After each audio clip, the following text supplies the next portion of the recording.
You're listening to Dallas Theological Seminary's Chapel Podcast.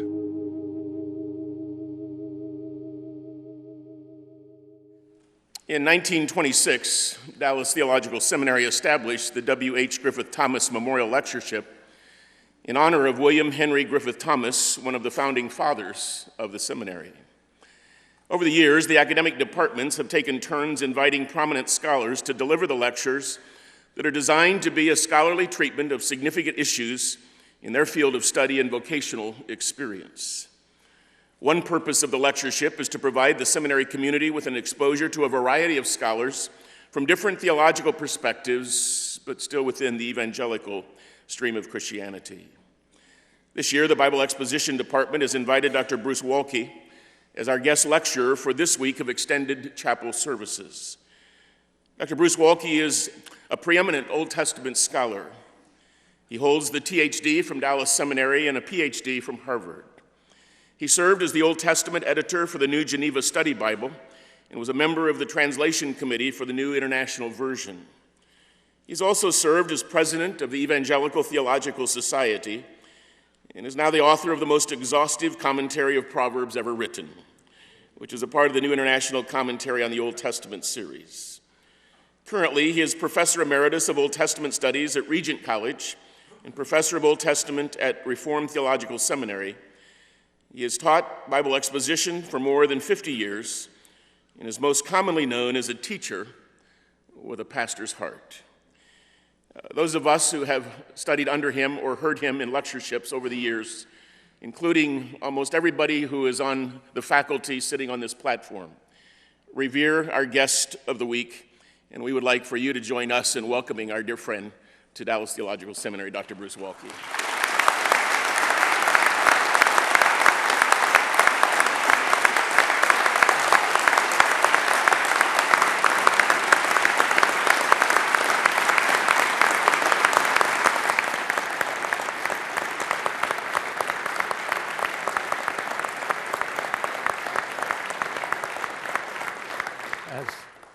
As Jackie Gleason would say, how sweet it is.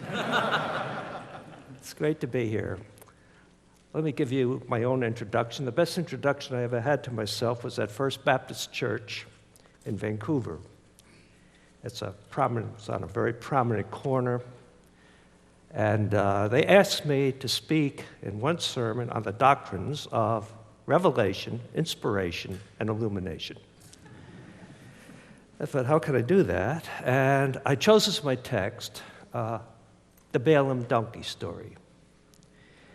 And they called me up, the secretary called me up, and she said, what is the title of your sermon? I don't think of that ahead of time. I should, talking about preaching. But at any rate, on the spur of the moment, I dubbed it the Talking Donkey. And when I got to the church, on the glass-encased bulletin board, it said, "The Talking Donkey, Dr. Waltke."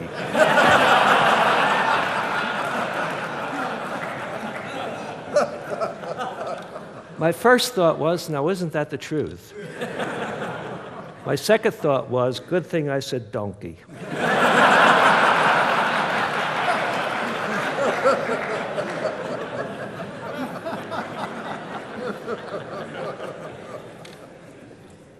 President Bailey, wise administration, distinguished faculty, promising students, and friends. Thank you for giving me opportunity to give the W.H. Griffith Thomas Memorial Lectures at my alma mater, to which I owe so much. Dallas Seminary was the nursery where both the theological seeds about the Bible's inspiration and the exegetical seeds for preaching were sown and nurtured. It is indeed an honor to be invited back to this distinguished institution. The faculty has asked me to lecture on that portion of the Bible known as wisdom literature. And I've taken as my assignment for this week to reflect aloud about preaching the book of Proverbs. By way of introduction first, the promise and difficulties of preaching the book. Let me introduce my topic by reflecting upon the promise and difficulty of preaching Proverbs. Preaching is debatably God's highest calling, for the preacher mediates God's word to God's Spirit. God is Spirit and is present in His Word and meets His people in an I-thou relationship through preaching His Word. God is always present in words and rarely seen with the eye. The people of God are people of the ear, not of the eye. They have an ear for Proverbs, but how shall they hear without preachers who know how to exposit the book for them in a sensible way? In a world bombarded by inane cliches, trivial catchwords, and godless sound bites, the expression of true wisdom is in short supply today. The church stands alone as the receptacle and repository of the inspired traditions that carry a mandate for a holy life from the ancient sages. As the course and bulk of biblical wisdom, the book of Proverbs remains the model of a curriculum for humanity to learn how to live under God and with humankind. As a result, it beckons the church to diligent study and application. To uncommitted youth, it serves as a stumbling stone. But to committed youth, it is a foundation stone. But Proverbs is a briar patch for its expositors. One student confessed that before taking a course on Proverbs, he thought some proverbs and sayings were banal and others wrong. For sober theologians, the book's heavenly promises of health, wealth, and prosperity seemed detached from reality and teach heresy. Some proverbs seem to contradict each other. Do not answer fools according to their folly, 26:4, is followed by answer fools according to their folly, 26:5. Moreover, whereas the book of Proverbs affirms a righteous order, the books of Job and Ecclesiastes seem to deny that reality. How does a preacher preach what seems banal, wrong, or contradictory? For the logical mind, the book seems to be a hodgepodge collection, having no rhyme or reason in its groupings of sayings. The proverbs and sayings jump from one topic to another like scatterbrains in a living room conversation. Nevertheless, from such an apparent mishmash, the expositor is expected to prepare a logically developed and emotionally escalating sermon. No wonder expositors are afraid to touch this book. Also, by way of introduction, the preacher of the book can justly and profitably employ the three most common sermonic forms: textual, topical, and expository. By textual preaching, I mean the preacher devotes his entire message to preaching one proverb or saying. This is feasibly and is arguably a form of expository preaching because each proverb has a distinct message. By topical preaching, I mean the preacher designs his message apart from a given text, albeit consistent with the book's teaching. In a topical sermon, the preacher selects the topic of his message, develops his message in a logical fashion, and selects proverbs and sayings from various groupings that support his message and his development of the sermon. Topical preaching is especially feasible in Proverbs because the composition of the book of Proverbs differs so radically from the composition of a sermon that even the expository preacher must translate the original organization of a grouping of sayings into a quite different form of a homily. By expository preaching, I mean that the expositor discerns by form and rhetorical criticisms an author's abstract message embedded in a grouping of several proverbs. This abstract meaning serendipitously enriches the meaning of the individual proverbs and protects the vulnerable proverb against abuse. Expository preaching is the queen of sermonic forms, and only the most diligent preachers dance with her. Finally, by way of introduction, permit me to propose that expository preaching consists of at least 7 fundamental components: the exegetical substance and sermonic style. By labeling them as presuppositions, I mean that they are prima facie reasonable. 4 fundamentals pertain to exegetical substance, and 3 pertain to sermonic style. Here are the 4 exegetical foundations. Demarcating the textual unit by form and rhetorical criticism, and selecting which text to preach. 2, deciding the English version to be used in the pulpit and by the congregation. 3, exegeting the selected text according to the accredited grammatical historical method of hermeneutics. 4, abstracting the big idea that unifies the grouping of Proverbs. Here are the 3 sermonic foundations. 1, translating the big idea into a message in light of its place in the progress of redemption and of the congregation's need. 6, translating the text structure for which the audience has no reading strategy into the structure of the homily, which the audience intuitively understands.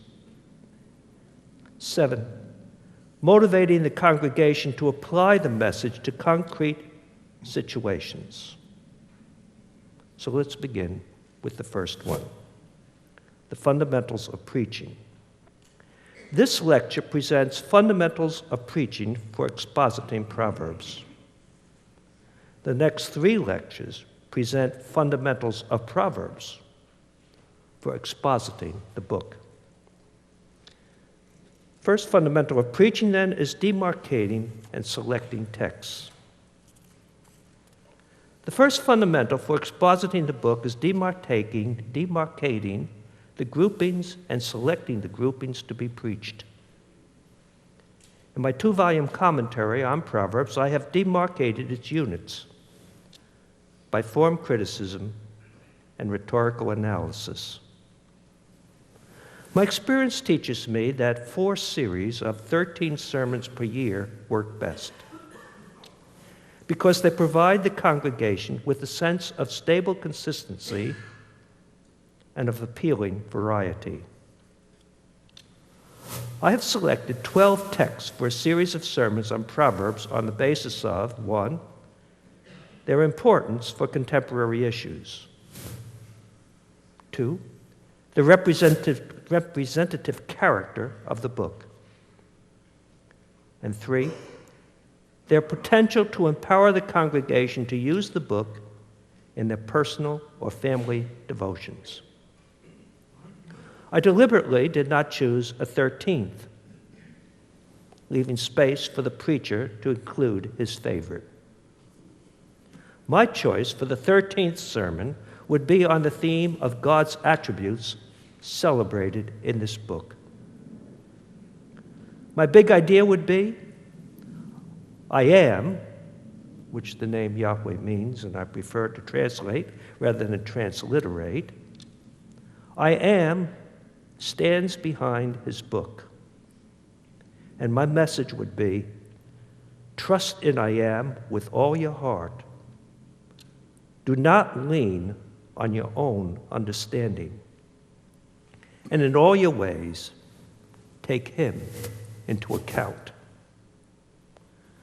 To reflect more cogently upon preaching the book of Proverbs, it will help to familiarize ourselves with the book's 7 sections, as marked by editorial notices at 1:1, 10:1, 24:23, 25:1, 30 verse 1, and 31 verse 1.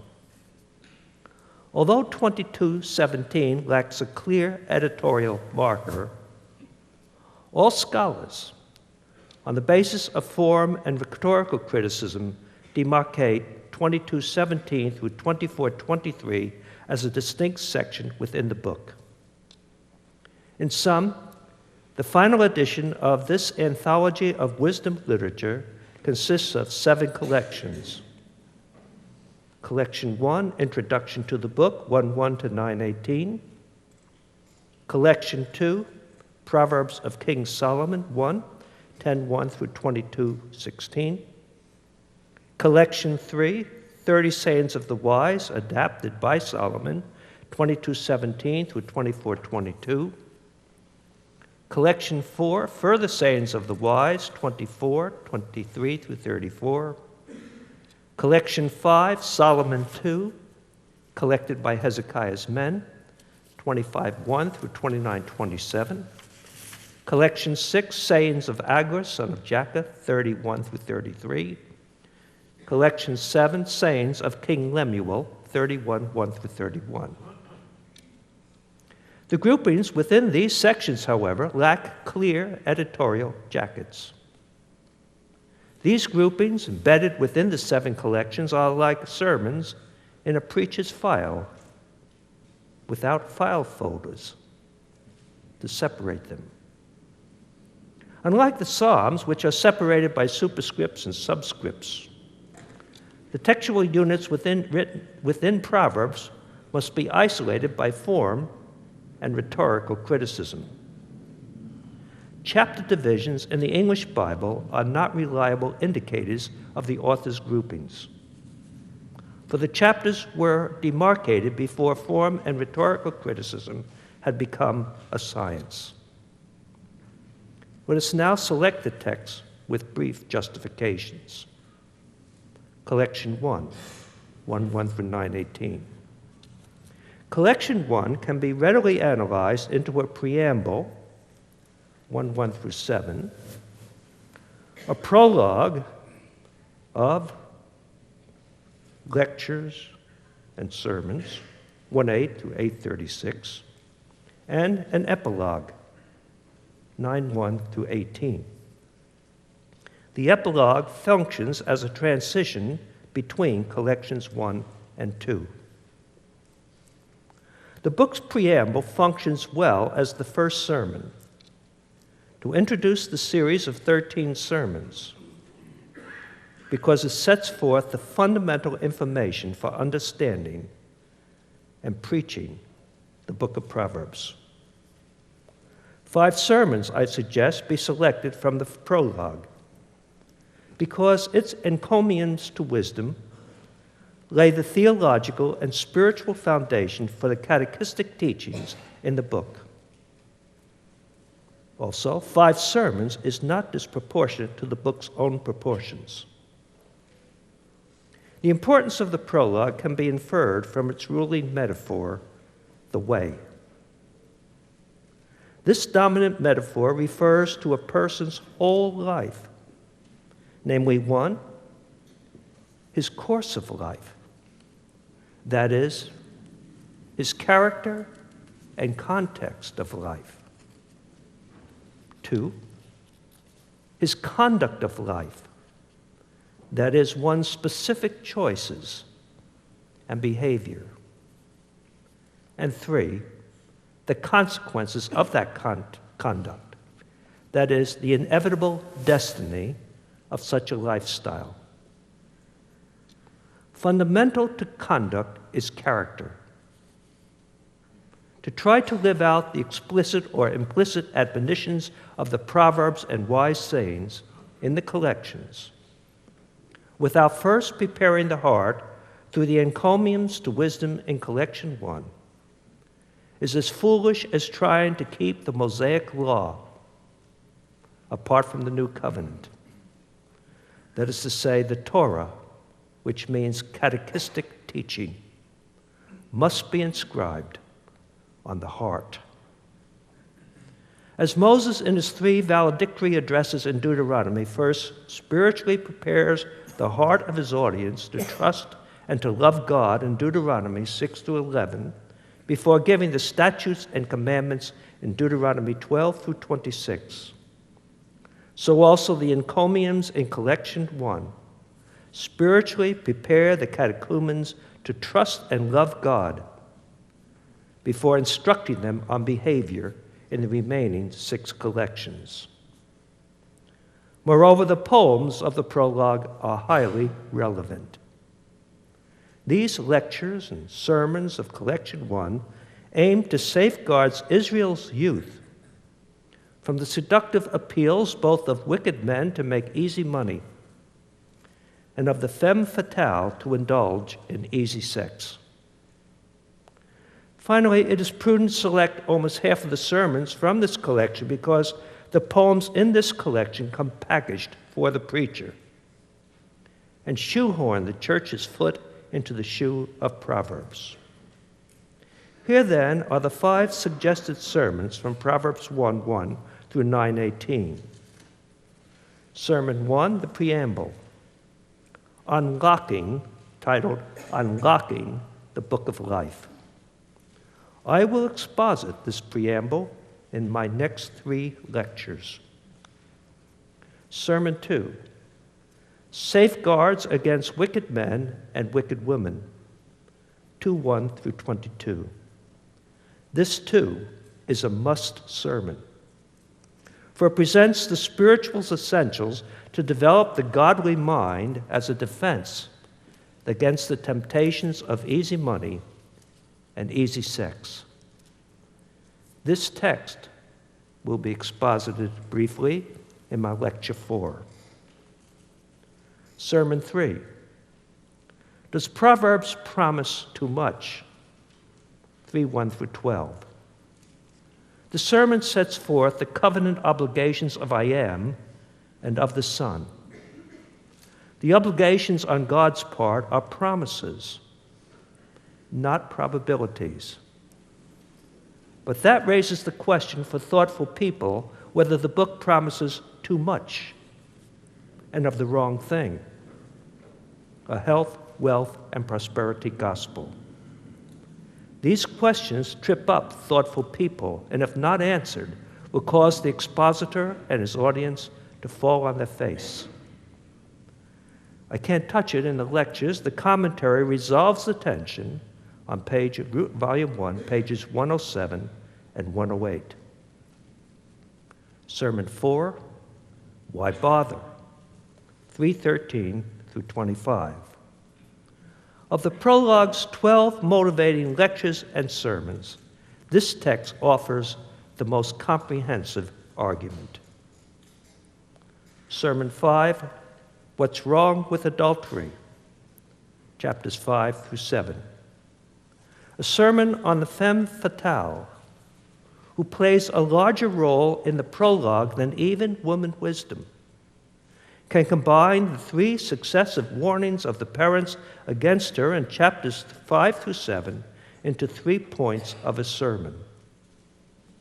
The sermon is essential in our liberal culture, which wants liberty without law, freedom without form, and lovemaking without marriage. Sermon 6, Woman's Wisdom's Final Appeal to Uncommitted Youth, 8:1 through 36. The 10 lectures of the father and mother are addressed to children about the age of puberty. Woman Wisdom addresses her 2 sermons in 120 through 33 and 8:1 through 36 to simpletons. That is to say, to children who have passed puberty without making a commitment to the catechism. The preceding 4 selected texts are the parents' lectures in the home. Of Woman Wisdom's 2 sermons to simpletons, the second is most famous. Because in the history of Christian doctrine, the identification of woman wisdom with Jesus Christ became hardened doctrine. That error can be corrected with spiritual profit. That text will be considered in my lecture 3. Of course, all these quite briefly. Turning then to collection 2, 10:1 through 22:16. Selecting the texts and sermons from collection 2 is more difficult because the Proverbs function on 2 levels of meaning, individually and collectively.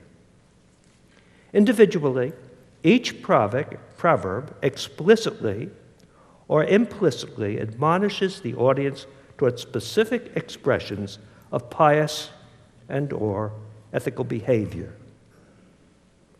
Collectively, they communicate a message greater than the parts. The groupings, however, depend almost entirely upon rhetoric, not grammar. That is to say, unlike prose and longer poems, they are not held together by syntactic links, such as conjunctions, logical particles, and so on. Not all agree that in collection 2 there are meaningful groupings, each of which has a message.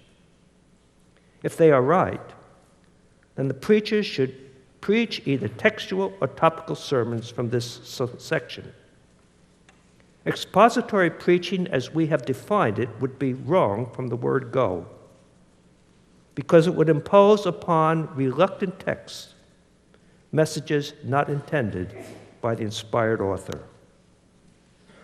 The commentary, however, argues the case for the recognition of larger textual units in collection 2, and pastors have found the groupings useful. While I was writing this paragraph, I received this letter from a pastor in Charlotte, North Carolina.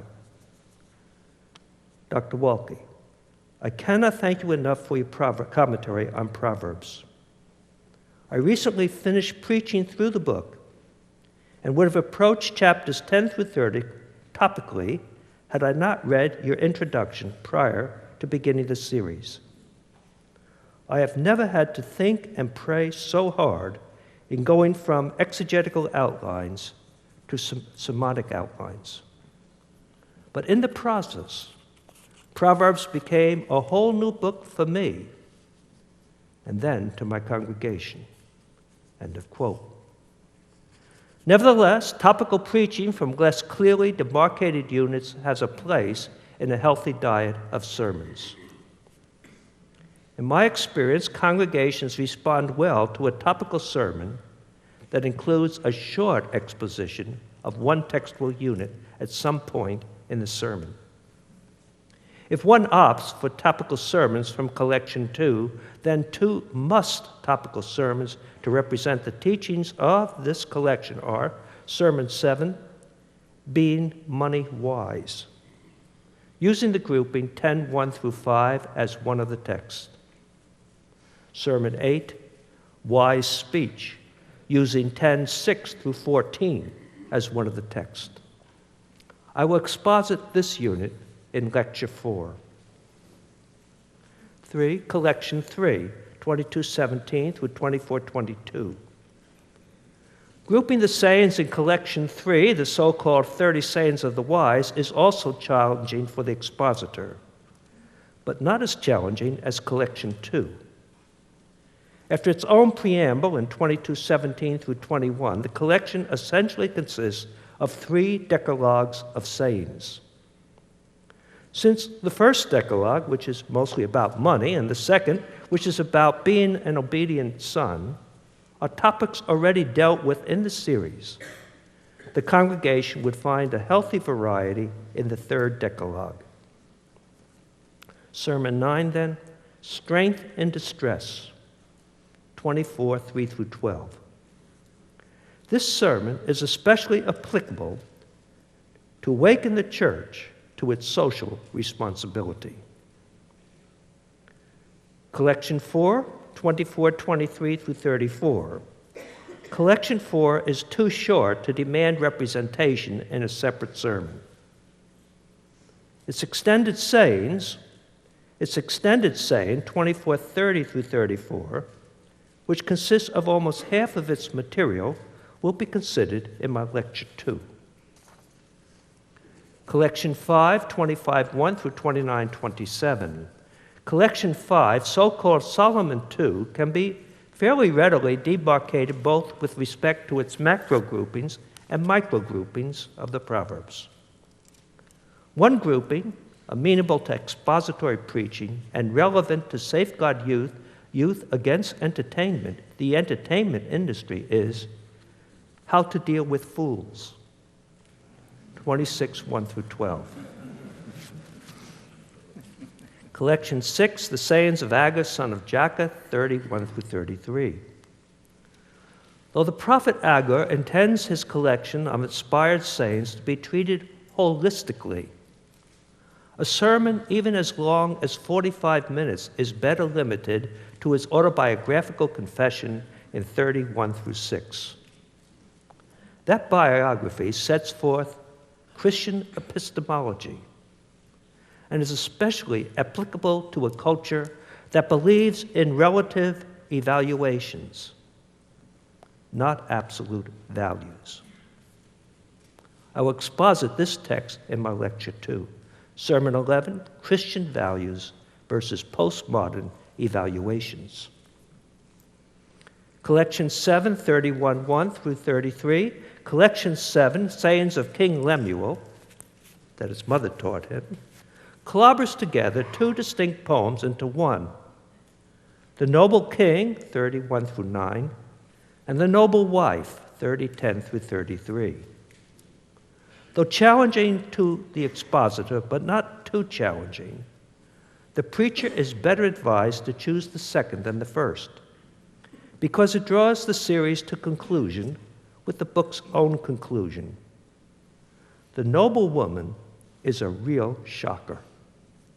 Although most speak well of her, few will emulate her.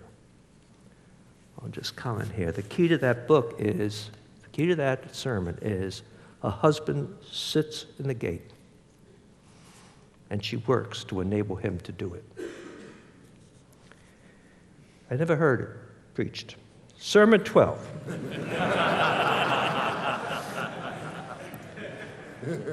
That may be my favorite text. My wife, her favorite text is she distributes portions to a maidservant, so. Anyway, Sermon 12, A Noble Woman, a Paradigm of Wisdom. Turning then to deciding the translation. A pastor must choose wisely for his congregation the translation for all his sermons. All translations, apart from the New World Bible, are faithful and adequate. By faithful and adequate, I mean that all translations lead their audience to faith in Jesus Christ, into sound doctrine, and never into heresy. An anecdote will help explain what I mean by faithful and adequate.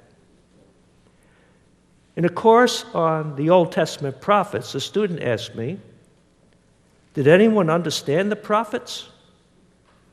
I replied, "Well enough to kill them."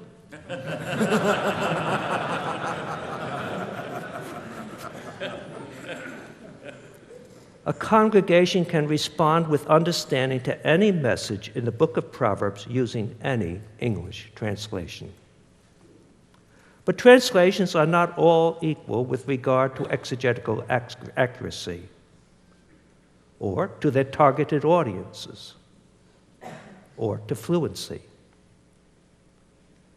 Part of my prejudice.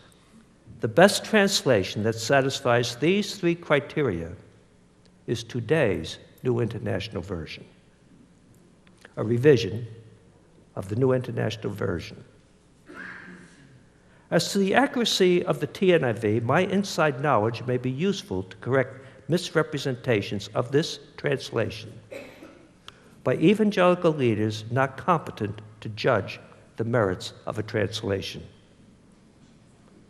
The NIV was produced by 125 scholars in a hierarchy of 4 committees.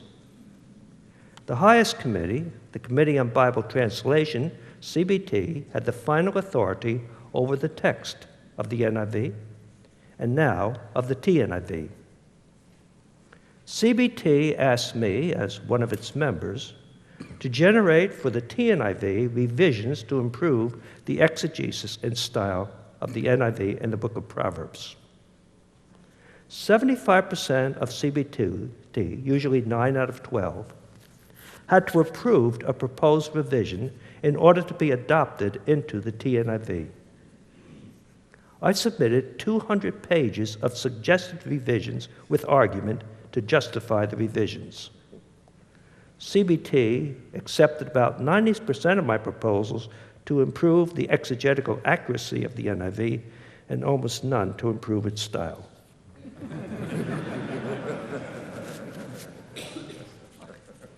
In contrast to the TNIV, well, I'll skip that. Moreover, the style of the TNIV is felicitous. Unlike the as much as possible word-for-word translation of the New American Standard Bible, which I think is best for study, and of the English Standard Version, the TNIV follows the translation philosophy of Chrysoloras, a Byzantine scholar who arrived in Florence, Italy in 1397. His roster of pupils reads like a who's who of early Renaissance humanism. Prior to Chrysoloras, medieval scholastic scholars, when they had translated from Greek into Latin at all, had practiced a method they called verbum ad verbum, literally word for word. At its best, this resulted in clumsy, graceless Latin. At its worst, as Chrysoloras pointed out, it could change the meaning of the original completely. Chrysoloras abandoned the old method. Instead, he taught his students to stick as closely as possible to the sense of the Greek, but to convert it into Latin that was elegant, fluent, and idiomatic as the original. The Chrysoloras' philosophy, I maintain, is true translation. Leaders of the Afro-American community are trying to move their churches off the King James Version to an English version more intelligible to that large community. Well-known Afro-American Hollywood producers and the bishops of its major denominations are involved in this effort. In choosing which of the modern versions to use, they were especially concerned about how the text sounded. They liked the way the TNIV appealed to the eye, but they needed to test the ear.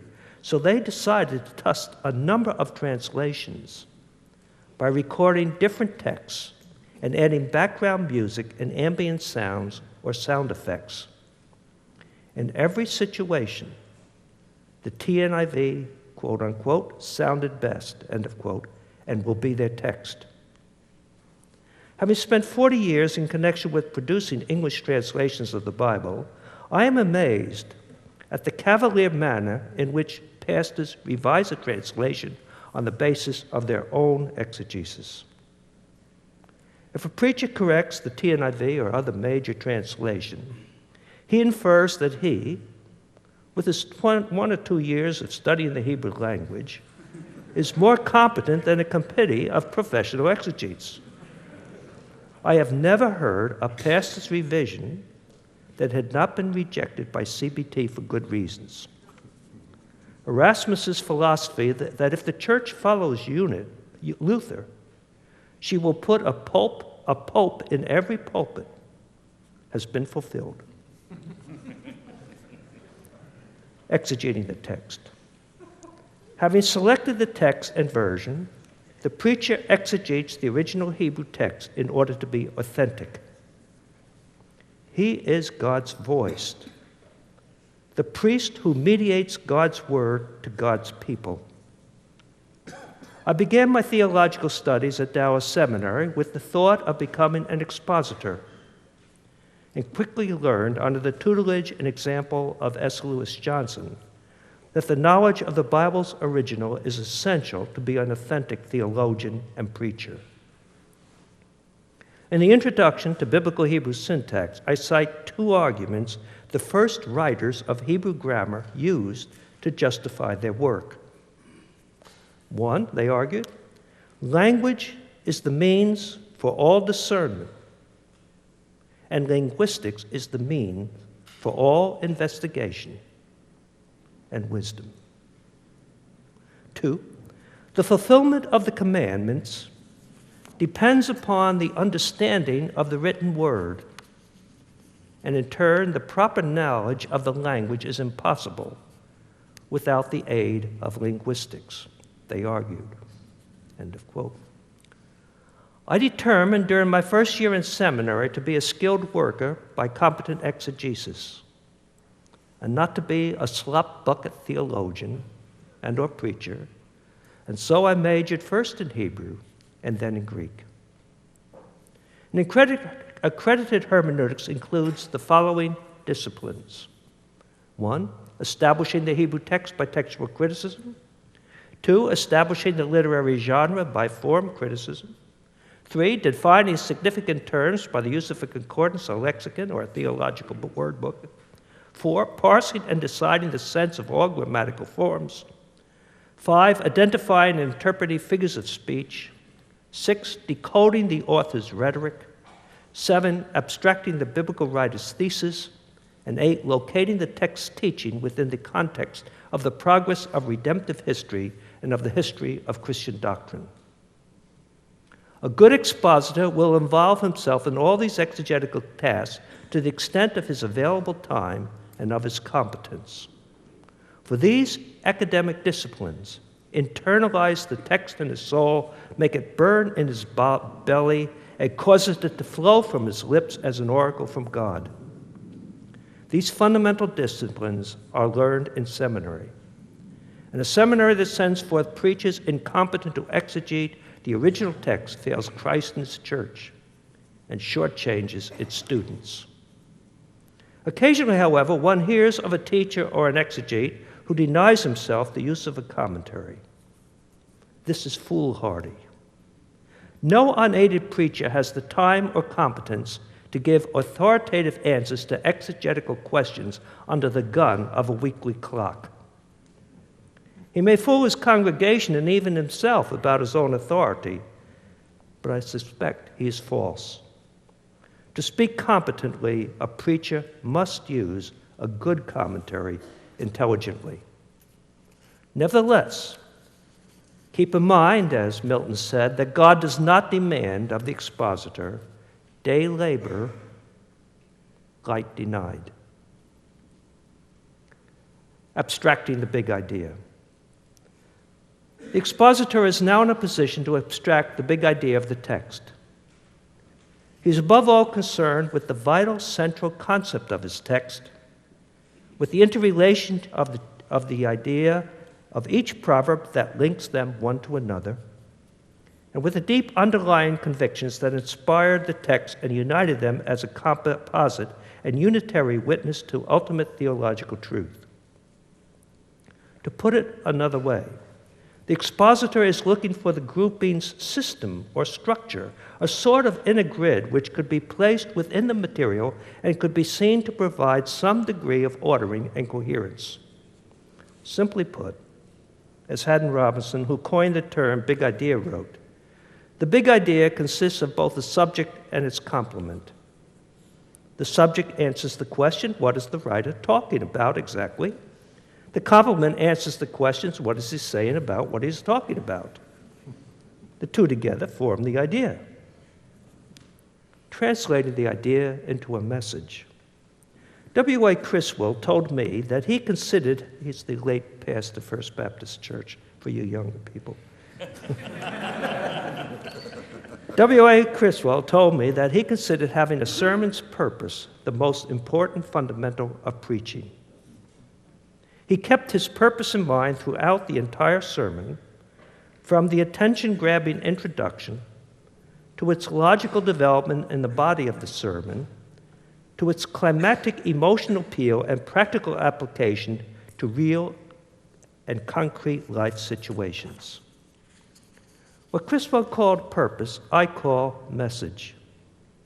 The big idea, abstracted by exegesis from the text, must be translated into a message. For as catechistic teaching, the textual units of the Bible connote the potential of applicability. That is to say, they have a character which makes them suitable and able to provide direction to that which the human mind brings into relationship with it. The notion of a big idea, though good, is inadequate. The Bible is not interested in impersonal ideas and constructing ethical principles. Moreover, the Bible does not define itself as what Israel thought about divine matters. The Bible is more than concepts about God or ethical principles or Israel's witness to God. The Bible is God's address to his people, and he encounters them through spirit-filled preaching of his word. Since the inspired author's ideas and principles are true, they contain a moral imperative that demands a response. In other words, an idea in the Bible is a message to be believed and acted upon, not merely a notion and or a guide to proper behavior. I repeat, a message is not an idea, but an expected response to the idea. Finally, the ancient message must be expressed in a way appropriate to the Christian gospel. A faithful Christian today is both similar and dissimilar to an ancient Israelite. Both inherit Israel's covenants, the Abrahamic, the Davidic, and the New, which writes the Ten Commandments on the heart, and both share the same spirit of faith, love, and hope. But the Christian now understands those covenants in the light of the gospel of Jesus Christ, of his life, death, and resurrection. And the Christian focuses his faith, love, and hope on the triune God, Father, Son, and Spirit. The expositor must formulate his message in the light of that fuller theological knowledge. Developing the message. The wisdom, for the most part, does not come packaged for the preacher. Its literary genres differ more radically from the genre of a homily than any of the other literary genres attested in the Bible, making the expositor's job of translating the messages as packaged in Proverbs to the homily more difficult. The book of Proverbs was composed to be memorized, sung, and meditated upon by children in the home under the tutelage of parents, not to be preached as homilies in a church. Just as a word-for-word translation of the Hebrew text into English, as in an interlinear, is frustrating and not intelligible, so also the literary styles of the book of Proverbs do not yield an intelligible homily. Congregations intuitively know the appropriate strategy for hearing a sermon, but they are mostly ignorant of the literary strategies for reading Proverbs. What I'm saying is just as the foreign Hebrew of the original book of Proverbs must be translated into smooth English, so also the foreign literary forms of Proverbs must be translated into a flowing homily. Finally, applying the message. I have learned by experience that the response to the message can only be actualized and measured by concrete actions.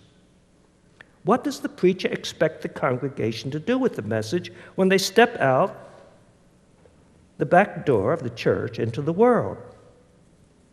How will they incarnate the message? Without a clear notion of how to apply the sermon upon leaving the church, the congregants will quickly forget the message and not transform it into action. They will have enjoyed the sermon, but not much more than that will have been accomplished. Conclusion. In sum, my reflections on the fundamentals of preaching the book of Proverbs are: 1, by form and rhetorical criticism, identify the textual unit within the anthology of Proverbs' sayings and select 13 texts that best represent and communicate the message of the book. 2, use a translation that best represents the text to the average reader of the congregation. 3, exegete the text first privately and then with a good commentary. 4, extract from the text the dynamic idea that both explains the relationship of the Proverbs in a grouping, including their continuities and discontinuities with one another, and their progressive revelation of the divine matter.